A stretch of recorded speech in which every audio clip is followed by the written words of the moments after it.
try namin kung ano talaga yung mangyayari. Kasi hating gabi daw, alas 12, lumalabas siya. So yun yung pagpuno namin ni Michael Cesar. Ano talaga yung reaction ng dudong kapag lumalabas yung hating gabi. Medyo alanganin kami kasi baka first time kasi namin yan na makita ano yung itsura niya paglabas. Sabi nga daw niya na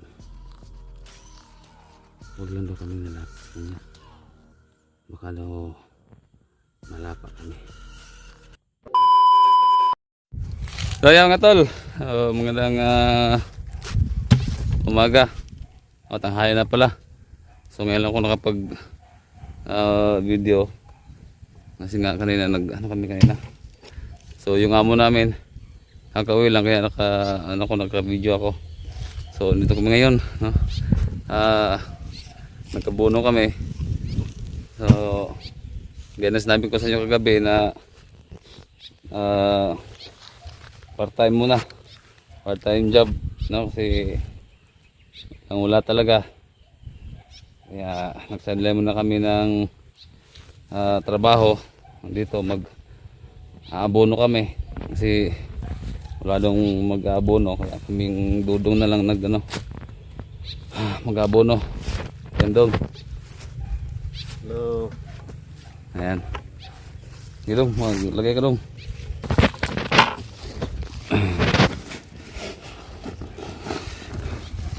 Ano po dito mga tol,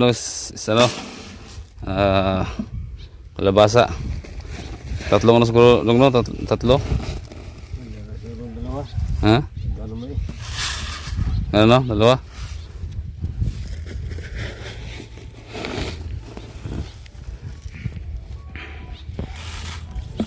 Oh. Dito tapos na namin dito. So, doon na lang. Pumunta doon. Saka may doon paliko pa. Idong eh.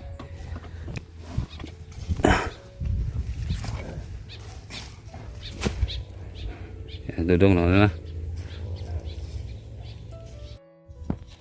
Ayan. Tasim natin dito. Ibabaw natin yan.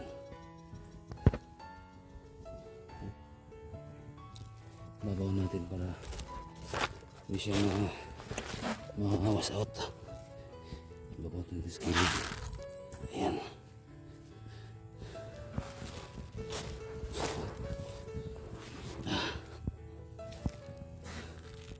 Ayan.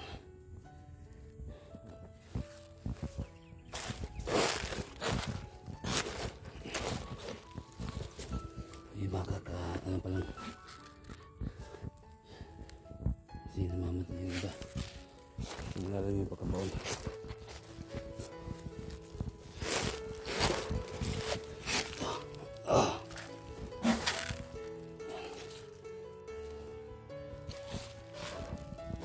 Ayan, doon.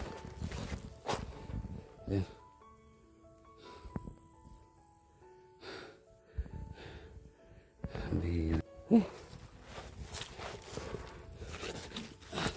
Ayan, malaki na sila. Dito sa babawan. Baga. Mali siya masakot.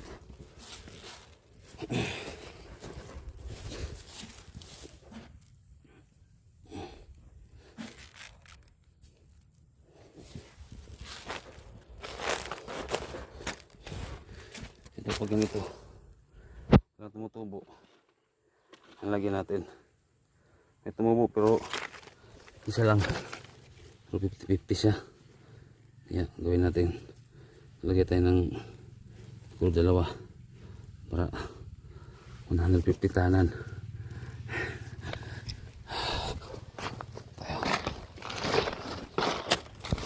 Tayo mo lagay. Up. Ayan. tinatawag na basal. Ayan ito. Ayan din dito. Hak. Hop. Ayan. Basal. Ayan. Ito. Saan tumubo. Lagyan natin ng isa. Hindi anong lalim yung pagkabaon. Sakto lang. Ay, basal. Okay.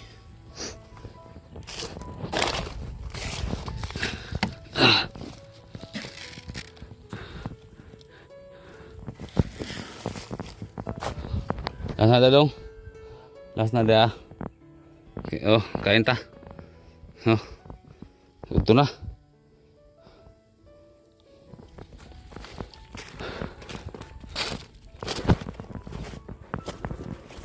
Ito malalaki na sila, oh.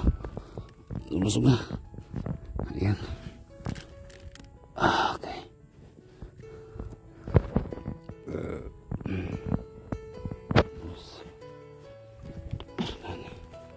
Gutom na ako. Kapag ganito, isang ano lang, lagi din dito. Ayan.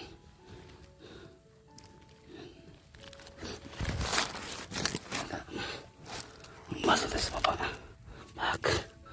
Bak. Ito. Ay. Bang. Okay. Ano ba?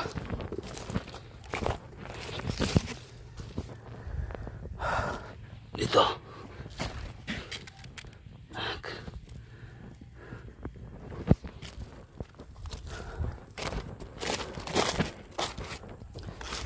Bak. Isang kamay lang. So ang ano namin dito ay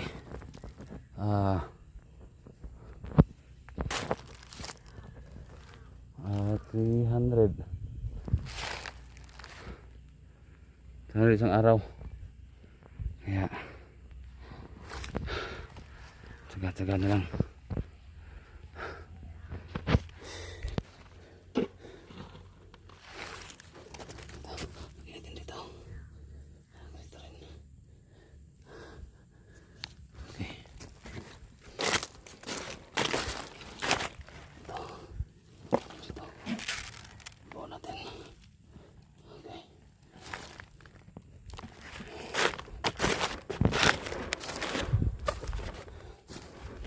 Eh. Si Dudong mamaya doon siguro kami tutulog doon sa nagtulugan yung Dudong. So doon kami tutulog. Try namin kung ano talaga yung mangyayari, kasi hating gabi daw alas 12 lumalabas siya. So yun yung pagpunta namin ni Dr. Cesar. Ano talaga yung reaction ng Dudong kapag lumalabas siya ng ating gabi. Medyo alanganin kami kasi baka first time kasi namin yan na makita ano yung itsura niya paglabas. Sabi nga daw niya na huwag lang daw kami lalapit sa kanya, baka daw malapa kami. Ano ba? Kaya pala si Dudong bigla rin nawawala sa amin. Hindi naman inaano siya, no? Hindi naman siya napatay ng mga kalaban niya. So bigla-bigla lang siya, bigla-bigla lang siyang nakatakas, di ba? Sa nakakagulat isipin talaga. Tulungan na si Dudong, oh. Yung pa talaga yung kilos Dudong, hindi gaya ng kagaya natin na normal na tao. Pero siya iba. Kaya abangan nyo ito guys ha. At tututukan namin ito ni Utol. Si Utol si Sir papunta na dito parating na dito. So, meron pa siyang pinupuntahan. Kaya abangan po ito nyo. So ngayon tanghali na. So wala dito yung may-ari, yung amo namin. Ano muna kami, kakain muna kami. Yan si Dodong oh. Yan ang tatanim. Dong! Dong! Ayan Dodong. Tingnan no. So yun oh. Kain muna kami. Mamayang gabi. Yan na namin si Dodong mamayang gabi.